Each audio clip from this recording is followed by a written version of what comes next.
Hello বন্ধুরা, welcome back to my channel. আজকে আমার শরীরটা কিন্তু ভীষণ খারাপ। তোমরা আশা করি আমার গলার আওয়াজ শুনে বুঝতে পারছো, পুরো ঠান্ডা লেগে গেছে, সর্দি লেগে গেছে।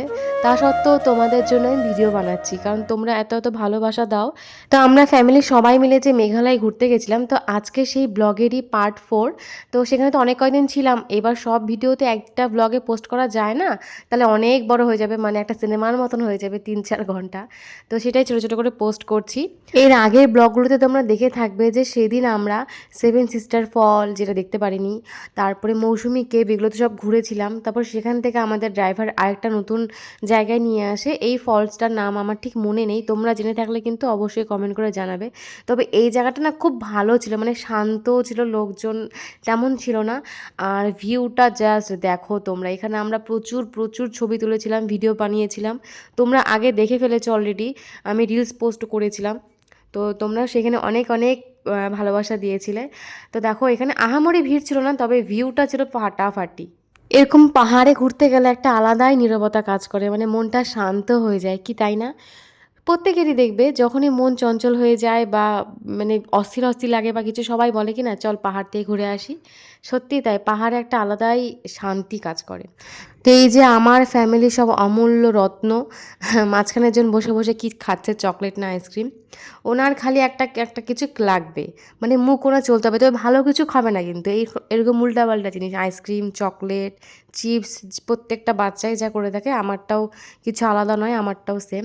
তো আমি তো দু চোখ ভরে এই ঝর্ণাই দেখে যাচ্ছিলাম। তো আজকের মতো আমাদের ঘোরা কিন্তু কমপ্লিট। এখন প্রায় 5টা, সাড়ে 5টার মতন বাজে। তো আমরা কিন্তু অনেকটাই আমাদের মানে মেন যেখানে আমরা ছিলাম হোটেল, সেখান থেকে কিন্তু অনেকটাই দূরে ছিলাম, মানে সারাটা দিন আমরা জার্নি করেছি। পাহাড়ে ঘুরতে গেলে যেটা সমস্যা হয় আমার, এক্সেস জার্নি হয়ে যায়। সেই সকাল 6টার সময় বেরিয়েছিলাম, সারাটা দিন গাড়িতে, নেমে জাস্ট একটু একটু করে ঘোরা, কতক্ষণই বা ঘুরি আমরা, মানে বসে থাকি 1 ঘন্টার মতন কাটাই, তারপরে আবার গাড়িতে উঠে আবার নতুন জায়গায় যাওয়া।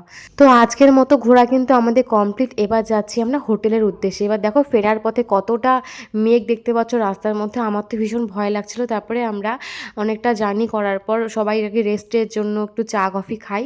তো এখানে চাগুলো কি দাম ছিল, চা না এটা কফি নেওয়া হয়েছিল, প্রচণ্ড দাম ছিল, মানে প্রায় 100 টাকা 150 টাকা এরকম দাম চাচ্ছিল। তো যাই হোক, খেতে তো হবেই, তো খেলাম। খেয়ে দিয়ে নিয়ে পরের দিন সকালবেলা আমরা ব্রেকফাস্ট করে ফেলি।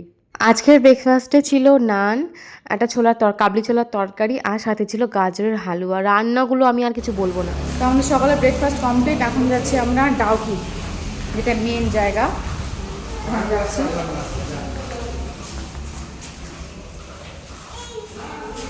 কোথায় আছে?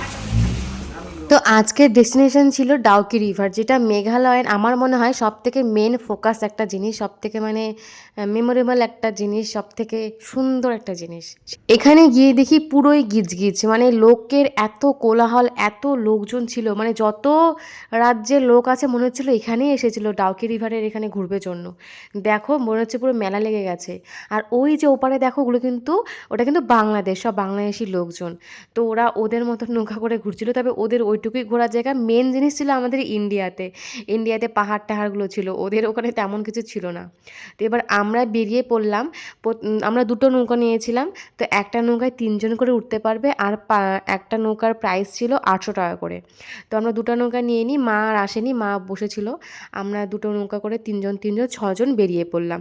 তো মিঠিও কিন্তু আমার সাথেই ছিল, আমার কোলেই ছিল। তো ওকে আমার সাথে কোল দেওয়া করে দুজন মিলে কিন্তু খুব মজা করেছিলাম। আমার নৌকায় ছিল মিঠি, আমি, বুনু আর রনি।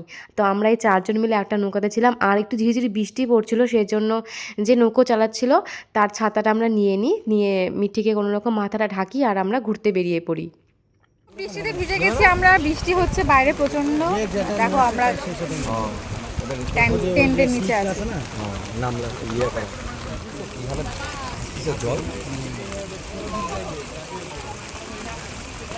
এই বর্ষা দিনে না একটা জায়গা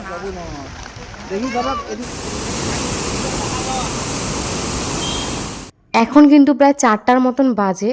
তো এবার আমরা এসে গেছি রুট ব্রিজ দেখতে, আর হচ্ছিল বাইরে প্রচণ্ড পরিমাণে বৃষ্টি, অঝোরে বৃষ্টি। তারপর আমরা খবর পাই যে রাস্তা দিয়ে আমরা এসেছিলাম সেখানে নাকি ধস নেমে গেছে, তো সেই রাস্তা দিয়ে আমরা হোটেলে ফিরতে পারবো না। তো সবাই তো প্রচণ্ড ভয় পেয়ে গেছিলো। তারপরে যাই হোক ড্রাইভারটা আমাদের এত ভালো ছিল যে কোনোরকমভাবে সেফলিভাবে আমাদের কিন্তু হোটেলে নিয়ে গিয়ে পৌঁছে দেয়। তো সেদিন প্রচণ্ড ভয় পেয়ে গেছিলাম, আর আমাদের রুমে পৌঁছতে প্রায় 12:30 একটা বেজে গেছিলো। তো সেদিন আর ভিডিও না করে পরের দিন সকালবেলা আমরা আবার ভিডিও চালু তো করি। আমরা এখন বেরিয়ে পড়বো। এখন যাব আমরা কাজিরাঙ্গা। কাজিরাঙ্গা যাবো আর ফরেস্টে কালকে ঘুরতে যাবো, কারণ কাজিরাঙ্গা যেতেই সারাদিন লেগে যাবে। আমরা তখন শিলংয়ে আছি। মিঠিও রেডি, ওকে স্নান করালাম, খাওয়ালাম সকাল সকাল। আচ্ছা ফুটি, হ্যাঁ ফুটি তোমার চুলটা আঁচড়ানো হয়নি শোনা। তো আজকে আমাদের মেঘালয় থেকে ফেরার পালা। এখান থেকে যাব আমরা কাজিরাঙ্গা ফরেস্ট। তো সকাল সকাল রেডি হয়ে বেরিয়ে পড়ি, আর নিচে নেমে কিন্তু ব্রেকফাস্ট করে ফেলি। রোজ রোজ আমরা ওই নান পুরি টুরি খাচ্ছিলাম জন্য আজকে বলা হয়েছিল একদম প্লেন আমাদের জন্য ব্রেকফাস্ট হয়। তো ডিম টিম এই সমস্ত কিছু ছিল, মানে হেলদি খাবার ছিল। তো এগুলো খেয়ে দিয়ে আমরা বেরিয়ে পড়ি। তো এখন আমরা বেরোবো।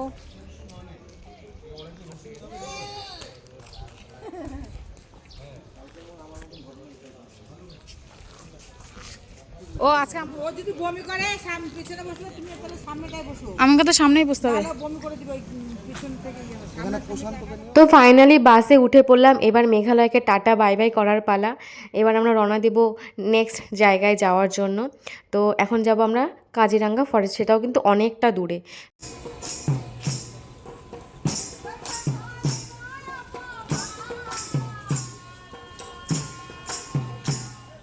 আমরা যখন মেঘালয়ে যাই তার কিছুদিন আগে আমাদের জনপ্রিয়, আমাদের সবার বিখ্যাত গায়ক জুবিন গার্গ কিন্তু মারা যায়। তো আমরা আজকে সেই সমাধিতে এসেছিলাম, মানে আমাদের রাস্তাতেই পড়েছিল।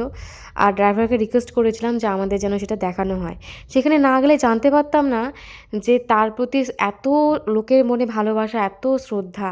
প্রতিদিন নাকি এখানে রোজ মানে এত এত ভিড় হয়, এত লোকজন আসে দেখা করতে। আর দেখতেই পেলে কি সুন্দর গান চলছিল, তাকে শ্রদ্ধাঞ্জলি জানানো হচ্ছিল। সত্যি না গেলে খুব মিস করতাম। শুনতে পেলাম যেখানে জুবিনের সমাধি করা হয়েছে সেই জায়গাটা নাকি পরে পার্কের মতন তৈরি হবে, মানে আমাদের পরবর্তী প্রজন্ম যেন দেখতে পারে, জানতে পারে। যাই হোক সেসব কথা একদিকে। তো এবার সবার খিদে লেগে যায়, তো আমরা মাঝপথে দাঁড়িয়ে পড়ি খাওয়া দাওয়া করার জন্য। আর এই যে দেখো, ভাত, ডাল, বাঁধাকপি, মাছ যা যা ছিল সবটাই তো প্রতিবারের মতন ভীষণ টেস্টি হয় রান্নাগুলো। জানি না রাঁধুনি কোথা থেকে নিয়ে এসেছিলো এত এত টেস্টি টেস্টি রান্নার। প্রতিদিন নতুন নতুন মানে নতুন নতুন খাবার। কোনোদিনও কোনো বারের খাবারই একঘেয়েমি ছিল না। সকাল বিকাল রাত 3 বেলা 3 রকমের খাবার দাবার ছিল। দেখো সবাই কিন্তু খেতে বসে গেছে। আর যেহেতু এখন মোটামুটি 4টার মতন বাজে, তো প্রত্যেকেরই কিন্তু প্রচণ্ড খিদে লেগে গেছিলো।